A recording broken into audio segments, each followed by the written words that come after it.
Video শুরুতে বিধিবদ্ধ সতর্কীকরণ। সাবধান সেই সব আপডেট থেকে যেগুলোর জন্য এআইএফএফ কোটি কোটি টাকা খরচা করছে।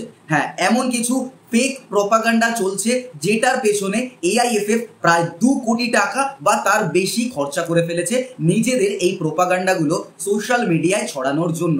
এবং এই সোশ্যাল মিডিয়া বা এই পেইড পিআর আমাদের দ্বারা চলে না, চলে স্ট্রাকচার ওয়েতে গঠিত কিছু এজেন্সির দ্বারা। ঠিক আছে, তাই সাবধান। দেশের ফুটবল যে বিপন্ন অবস্থায় রয়েছে তার জন্য আমরা প্রত্যেকে দায়ী, কারণ এই যে নিউজগুলো আমাদের সামনে রাখা হচ্ছে সেই নিউজগুলোকে পেছন থেকে বা ব্যাক থেকে কেউ পরিচালিত করছে, যে নিউজগুলো চলবে সেই নিউজগুলো যাতে আমাদের ইচ্ছে মতো চলে, আমরা ইচ্ছে মতো সেটাকে ডিলে করতে পারি, আমরা ইচ্ছে মতো সেটাকে টার্নিং পয়েন্ট ওয়াইজ ঘোরাতে পারি। 21 জুন আমাদের ফেসবুক পেজ থেকে পোস্ট হয়েছিল এআইএফএফ এবং এফএসডিএল এর চুক্তি, মানে এমআরএ চুক্তিটা, এমআরএ এগ্রিমেন্ট, যেটা এমআর এগ্রিমেন্ট, সেটা না হওয়া পর্যন্ত ভারতীয় ফুটবলকে থমকে দেওয়ার চেষ্টা হচ্ছে। হ্যাঁ, অনেকে এর নিচে কমেন্ট করেছিলে, দাদা আইএসএল হচ্ছে, আইএসএল হবে, আইএসএল কোনোভাবে বাধা পড়বে না।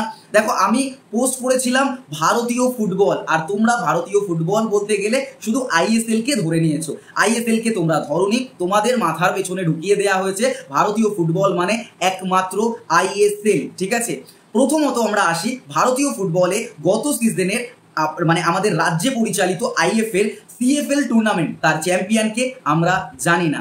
ভারতীয় ফুটবলে আমাদের সেকেন্ড ডিভিশন বলে যে লিগ পরিচিত, যেখান থেকে প্রমোশন হয়ে আইএসএল এর মঞ্চে ক্লাবগুলো আসে, আই লিগ, সেটার চ্যাম্পিয়নকে পরিষ্কার না। আইএসএল এমআরএ যে এগ্রিমেন্ট চুক্তি বা এমআর এগ্রিমেন্ট, সেটা এখনো পর্যন্ত হয়নি। আর এই এমআর এগ্রিমেন্ট না হলে আইএসএল হবে না। আই লিগ বা সিএফএল, আদার স্টেট টুর্নামেন্ট, এগুলো তো হবে, বাট এগুলোকে থমকে দেওয়ার কথা কিন্তু আমি বলছিলাম যে যদি না আইএসএল হবে, ভারতীয় ফুটবলে অন্য কোনো টুর্নামেন্ট হতে দেবে না রিলায়েন্স গোষ্ঠী, এফএসডিএল। আর এমআরএ এগ্রিমেন্ট নিয়ে যেটা এই মুহূর্তে প্রচারিত হচ্ছে, এমআরএ এগ্রিমেন্ট নিয়ে এই মুহূর্তে কোনো ডিসিশনে আসতে চাইছে না এফএসডিএল এবং এআইএফএফ। এআইএফএফ জানিয়ে দিয়েছে ক্লাবগুলোকে, যাতে করে আইএসএল আগামী দিনে হবে বা কবে হবে তার কোনো নিশ্চয়তা তারা দিতে পারছে না। এটাকে বা এই ঘোষণাপত্রটা করা হয়েছে কারণ যাতে আইএসএল এর যে ক্লাবগুলো আছে তারা তাদের যে টিম রয়েছে, প্রত্যেকটা দল, Chennai Super Kings, Bengaluru, East Bengal, Mohun Bagan, তারা যাতে তাদের প্লেয়ারগুলোকে ছেটে ফেলতে পারে উইদাউট এনি নোটিসে, যাতে ছেটে ফেলা যায়, ঠিক সেই কারণে এআইএফএফ ক্লাবগুলোকে মেল করেছে এবং তাদের আইএসএল হোল্ডের কথা জানিয়েছে যে ফোর্স মেজর ক্লজ দেখিয়ে তারা এই এগ্রিমেন্টগুলো, যে গ্রাউন্ড স্টাফ, টিম ডাক্তার থেকে শুরু করে যারা থাকে, ফিজিশিয়ান, প্রত্যেকের যাতে ডিল তারা ক্যান্সেল করে দিতে পারে উইদাউট পেইং দেয়ার মানি, দেয়ার স্যালারি। এইভাবেই যাতে তারা ছেটে ফেলার বা ফায়ার করার প্রক্রিয়াটা করতে পারে, সেই জন্য এআইএফএফ এই মেলটা করেছে। এই ছাড়া আর অন্য কোনো কারণ নেই, কারণ এই যে এমআর এগ্রিমেন্ট নিয়ে কোনো সিদ্ধান্ত এআইএফএফ নিতে পারবে না। ইয়েস, এআইএফএফ নিতে পারবে না। আসছি আমরা বিষয়টা।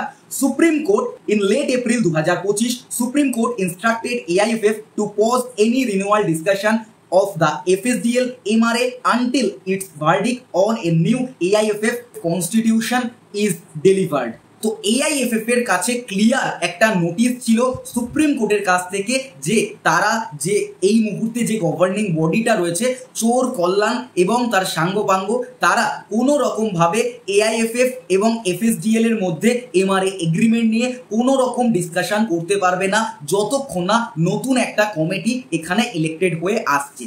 এবার অনেকের কাছে বিষয়টা আসবে যে তাহলে কেন এতদিন পর্যন্ত এটাকে ডিলে করছে কোর্ট, তাড়াতাড়ি করে এটাকে সলভ করে দিতে পারে। দেখো, আদালতে গ্রীষ্মকালীন ছুটি চলছে এবং 14ই জুলাইয়ে এই ডিসিশনটা কোর্ট খুললে আসবে এবং 14ই জুলাইয়ের পর জিনিসগুলো আরও তাড়াতাড়িভাবে মিটিয়ে নেওয়ার প্রসেস হয়তো শুরু হয়ে যাবে। নতুন করে ইলেকশন, নতুন গভর্নিং বডি এবং তারা এই এমআরএ এগ্রিমেন্ট নিয়ে এফএসডিএল এর সাথে বসবে।